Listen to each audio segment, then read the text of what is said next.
How long has it been since you've been in your studio? If you haven't made something in the last month, you probably feel like you've lost your music mojo. I know it's kind of a crazy question because we're all music producers here, but if it's been a while since you've worked on a song or you just feel stuck, I totally get it. I've been there too. I've wasted an entire year between making songs because I was just waiting for the perfect moment of inspiration to strike, like it did with my last song. But you know what? I was able to find my groove again, get back into the studio, and make some music, and you can too. In this video, I'll share 5 things I've learned so you don't have to keep struggling to get back to your music. And some of these are so easy, you can do them today to get your mojo back. And be sure to stick around to the end for the thing that has had the most impact on me getting my mojo back.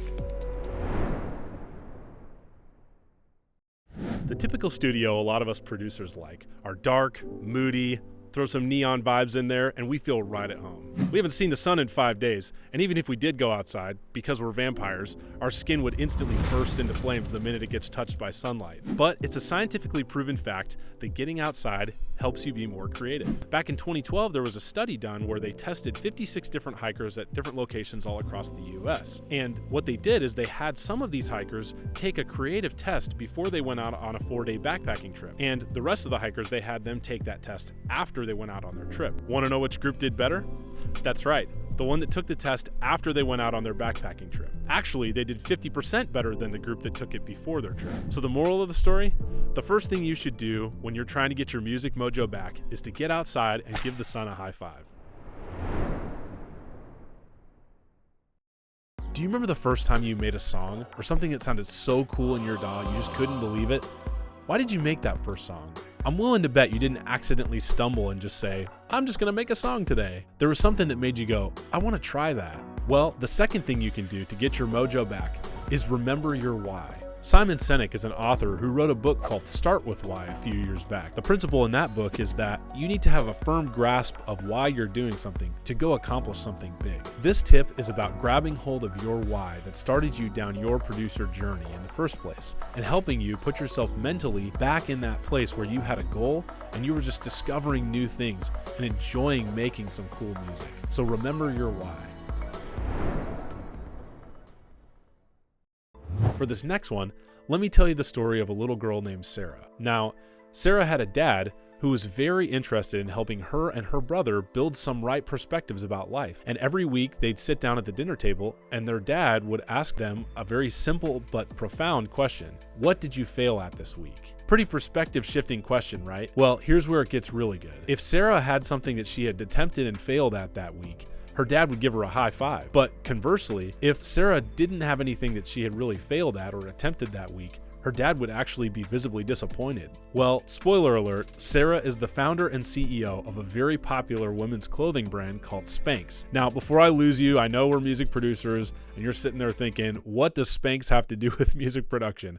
Well, Sarah's story can teach us a lot about failure and ultimately how we can get our music mojo back. First, we should change how we see failure. Now, I'm a perfectionist and I want everything to be 100% before I put it out into the world. But Sarah learned that you need to be willing to fail and actually failing to achieve anything of real impact in the world. The only real failure is not trying at all. Next, Sarah's dad was teaching her, if you're not failing, you're not pushing yourself outside of your comfort zone enough. For my music, I tend to gravitate more towards the same genre or same style of song every time because that's comfortable and I'm intimidated about trying something new. But honestly, I'm happy every time I actually do attempt something different because it just adds another tool to my tool belt that I can use at another time, even if it didn't work out in the time that I used it first. The biggest thing to remember here is to embrace failure, accept it as part of the process of growing and getting better. So decide to try new things, go have fun, experiment. That's how you grow.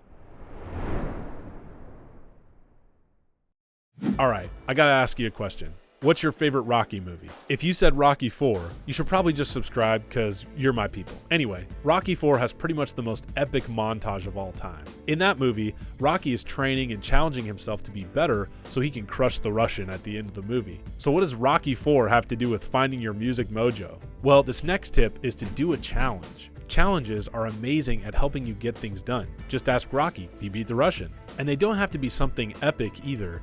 They can be more approachable, like write a jingle a week, or make something in your studio 30 minutes a day, or if you're really sporty, do a song a week for a month. There are all kinds of challenges you can do, and they're all over the place online. So just do a Google search, try to find a challenge that you think you could commit to. There's nothing like a little positive pressure with a deadline to help you get something done and get your mojo back. I remember I entered a challenge where I had to write and produce a song for a Christmas movie that was being produced by Tom Bilyeu. The prize was $100,000. Unfortunately, I didn't actually win the $100,000, but it did teach me some really valuable lessons. The main one was what I was truly capable of. Now, I was pretty new on my producer journey, but it still taught me that I could do a ton in that amount of time. And it gave me the confidence to keep moving forward. And it definitely helped me get my mojo back. It was so much fun, and I would highly recommend a challenge like that. This last one was a major game changer for me in helping me get my mojo back. But I need to give you a little context first. I was listening to this songwriting podcast where the host was talking about her songwriting process and how she kind of comes to a song. She'd go into her music studio, close the door so her family, kids can't bother her or anything, sits down at the piano, and just starts playing chords and singing melodies and kind of humming and throwing out random words and stuff. And after about an hour of noodling on the piano, she would just arrive at this song. It was truly fascinating to listen to hear the song that she came up with after just an hour of creative exploration. After listening to that, I had this moment of realization, like, my kids play the same way. Kids don't know the right way to play with toys. They just play with them. They kick them, chew them, bite them, throw them. They create complete chaos everywhere. But you know what they do? They learn. And they learn at incredible rates. And the best part is, the people that watch them don't even judge them for how they learn. They just expect it. Now, I'm not saying you should go into your studio and throw keyboards and guitars and bite your mic cables and poop in your comfy swivel chair. I'm just saying we can approach our music making as a creative adventure, trying new things, exploring new sounds, and not worrying about the right way to do something, just doing it and having fun. This ties into that previous thought about not fearing failure and just trying something. You have to have the perspective of not being afraid to fail, but you also have to have the willingness to try something even though your inner critic might say, that's not the right way to do that thing. You just gotta try it even in the midst of that pressure. It's better to make a bad thing than to not make anything at all. So go be creative, adventure, explore, and make something. Hey, me outside again. And if you're looking for something new to try out, check out this video where I review a plugin that may just be your new secret weapon for vocals.